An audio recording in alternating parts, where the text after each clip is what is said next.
新哥啊，听说你就是之前都很辛苦嘛？是。你在跑这个业务的过程中呢，一天要跑超多地方，或者说常常吃饭到一半啊，或是看电影到一半，突然被常，甚至在车上吃便当，摸方向盘边吃便当，有可能一天跑10几个行程，7、8点就跑到半夜11、2点，然后洗完澡、起来再继续跑，全部一个人跑。对，洗车嘛，还要整理车，然后过户，还要抛网，整理今天的所有的金流，全部一个人包办。欢迎收看我们的名人访谈系列。在这个频道呢，我们不只聊成功，我们更要挖掘各行各业顶尖人物背后的真实人生。我是主持人许方伟医师。今天呢，我们很开心欢迎到我们这个二手车行里面最火红的新东汽车的负责人郭颂新新哥。许志你好，大家好。我记得你做这个二手车业啊，这个做车子啊，已经做了20年了。对，20年。那这20年后，我听说你非常的拼每天都工作10几个小时，然后365天几乎都没什么休息，没在休息。那你怎么会有冲劲，可以这样一直做了20几年都这样做？当初做车的时候没有退路了，家里经济状况不好，所以就是拼吧，拼搏。那你在做这个车子，本来是一开始是什么样的动机呢？先从喜欢，然后兴趣，然后去做这个行业的时候，就会很有冲劲。你是应该还是会从最基本业务这种开始做，还是说一开始就做老板？你要说做老板也算是吧。你有看过在路边贴红字的车子吗？对，有。我就从这样做起的。哦，你说你可以加个画面，贴张红字，写个售多少钱？对，然后写电话，对，消费者就打给你，你就跑去现场跟他买卖，就从这样开始，从路边，然后到现在开店面，开了4家店，从货车啊，对，做到超跑1000万等级的这种名车。所以你对于这个好车的定义，你会怎么样去定义呢？应该是说梦想的好车啦。当初做完货车，然后做轿车的时候，当然一定会想买一台跑车。当初可能买到一台法拉利的时候，我可能1年开不到100公里，就买到就放在那边，就放在那边。所以我到了前年去买一台Woolworths的新车，Woolworths修理车，就是南宝店的修理车，再小方便嘛。那我们又喜欢开修理车，跑车是一个梦想。那我买过，不一定想去开它。可能我们有个梦想说，我们买一个心里中理想的好车，是，但是不见得会一直拿来使用它，使用它。OK。徐志应该是吧？对，心中会有一些梦想想要开的车，对吧？对，但是不见得真的会想一直去开它。对，有点像是收藏品的概念，就是拥有过。我们想要它，然后但是其实我们就是有点像买来收藏着，然后偶尔开一下，偶尔开一下。事实上就是这样。是。对，新哥最骄傲的一个是你有3个女儿啊，对。其实我自己本身也有一个女儿，很棒。对，身为女儿控的爸爸，对于你的事业有没有什么样的影响？要让女儿做一个最好的榜样嘛。是。所以我常常跟我女儿说，以后你找对象要找一个比爸爸还要好的人才可以。当个标准。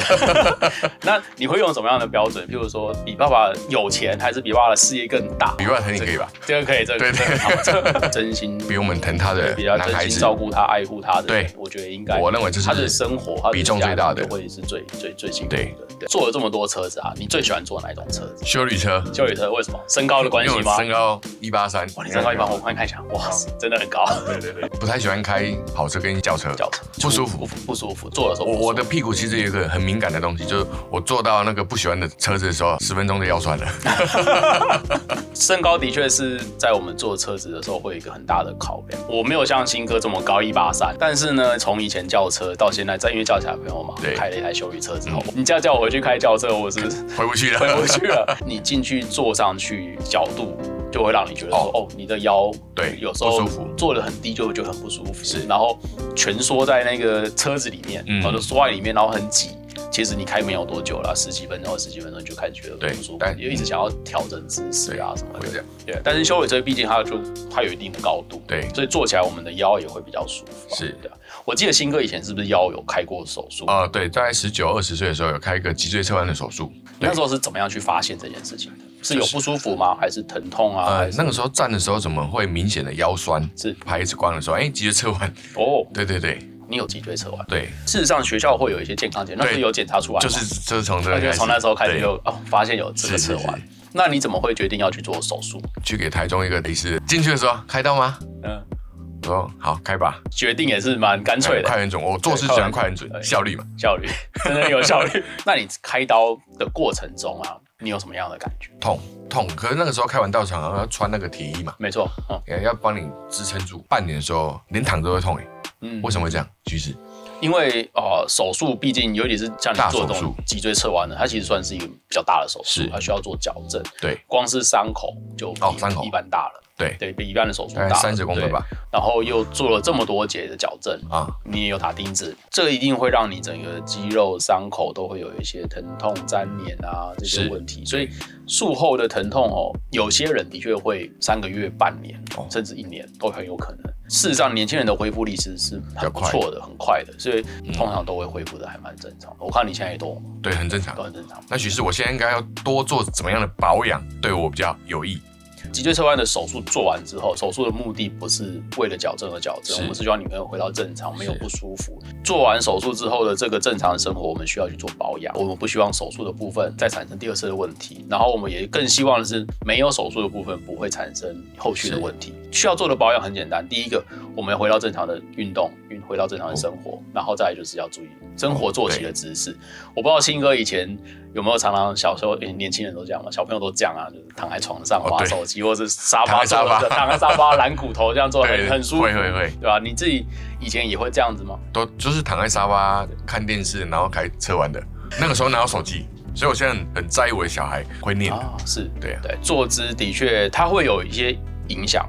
从小就要去纠正这些小朋友他们的坐姿啊，或者是他们平常日常生活的作息啊。其实，在大人，我们应该常常这样注意。其实我们在诊间看到蛮多上班族的，可能工作很累，打电脑啊，越打越驼背。第二个就是他们可能下巴很累啦，懒骨头沙发准备一躺，手机拿起来就乱滑了，然后这时候姿势不对，又可以产生很多的问题。像我这样开完刀，还会有椎间盘突出或是骨刺的问题吗？开刀的部分大概不太会有意外，或者是说第2次的产生病变啊，或者是一些不好的事情，除非你发生什么事，比如说严重的车祸、强力的撞击，不然的话，基本上它不太会有很大的问题在产生。但是没有开刀的部分就很有可能会。为什么我会建议说，有做过手术、脊椎手术，有是比如说打过钢钉的、有固定的这种人，一定要很小心他的姿势，因为这样的姿势会在这种交界处2个相邻的位置产生一些病变，比如说要么就是提早退化，因为它这个地方压力很大；要么就是这边有椎间盘出现问题，有一些压迫神经。所以注意姿势其实是做过脊椎手术里面最需要、最重要的。你做了这么多车子一定是阅车无数。是，那你自己亲身自己在试做的过程之中，你会不会觉得哪一种样的车子的座椅，对，你会觉得坐起来很舒服？不要太软，不能太短，因为我们脚长嘛。对，有时候有些椅子到一半而已。是，我们喜欢脚就是把我的大腿塞满。如果站到我们脊椎医生或者骨科医生的角度，这其实就像我们现在这样做的话，就是这边90度，对，膝盖90度，髋关节这边也90度，对，这个姿势是最标准的，对，腰椎的压力最小。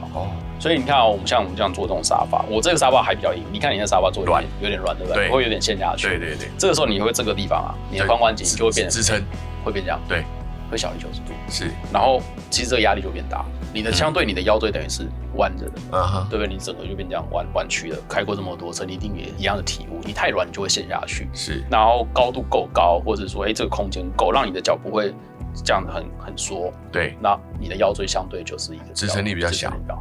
对。那你自己有没有觉得哪一款或者是哪一个牌子的车子，那椅子的角度或者软硬程度是最？特别容易腰酸，因为太软太舒服吧。是。对，你会怎么建议客人在买车的时候怎么去选这个坐起来的那种感觉？不会呢，不会，只要他要跟我买车就好了。所以你现在也基本上应该也不太坐跑车，偶尔才坐，偶尔啦，太低了，可能短短的这样子就会想开。长途还是喜欢开休旅车，像坐车要保养，那我们做人多久要保养一次？如果是标准的健康检查，1年2年我们可以做一次你做一次嘛。然后健康检查，有些公司也会有一些公司该做的健康检查，那有些是个人自己我觉得我比如说40岁了、50岁了，那我就每1年或2年再做一次。我觉得年纪越大可以越近，但是年纪比较轻，大概40、50岁，这个过程大概1年2年差不多啦。可是50、60岁以上，我就会建议就要缩短这个检查的事情。清哥自己平常有在做健康检查？1年一次啊，1年一次，怕死。你自己有慢性病的开始出现吗？遗传性高血压。你自己有做什么样的？做 ECP 啊，对，强迫运动，对，蛮舒服的，做完都蛮舒服的。做完你有没有像是运动完那种有酸痛感？轻松，推蛮多朋友来做 ECP 的。对啊，因为我想 ECP 它其实就是保养、预防医学的概念。疾病是这样子有些人的不舒服，它到一定的程度，我们叫做疾病。可是你还没成为疾病之前，我们叫做亚健康，是它也不是很健康就是有点不舒服的，或者说这个抽血的数值啊，或是你健康检查的数据啊，看起来介于边缘了。快要变成红字了，对，可是已经很边边，可是又还不到吃药的时候，这时候我们用预防医学的概念，比如说我们做 ECP， 可以让它就是控制住，不要让你恶化，它可以让你怎么控制好你的血压，对啊，你的一些血脂啊这些的循环啊变好。预防医学的概念其实就是在亚健康族群人，我们控制你，不要让你真的成为疾病开始吃药，然后有在吃药的我们会控制你，不要让你越吃越多药。对，因为你这20年来啊。业务这种生活一定常常需要应酬，是喝酒啦，我要一个礼拜可能休1天而已啊。休1天。曾经发生一次我去买一台车，然后把引擎盖打开的时候，我关不起来，然后忽然眼前一片黑啊，我想直走，为什么一直走这样？会不会怕自己中风了？对，然后我就说，可以带我去看个医生吗？我也不行，那台车我不想买了。忽然觉得健康很重要了。是常应酬的，我们会有一些排毒点滴，就是让我们的酒精的代谢啊好一点。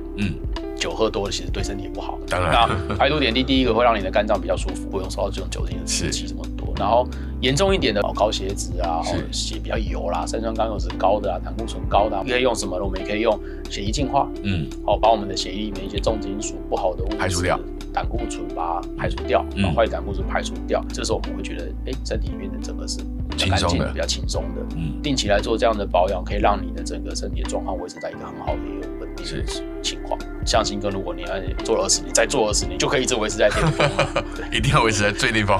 徐医师，你会喝酒吗？不太会喝酒。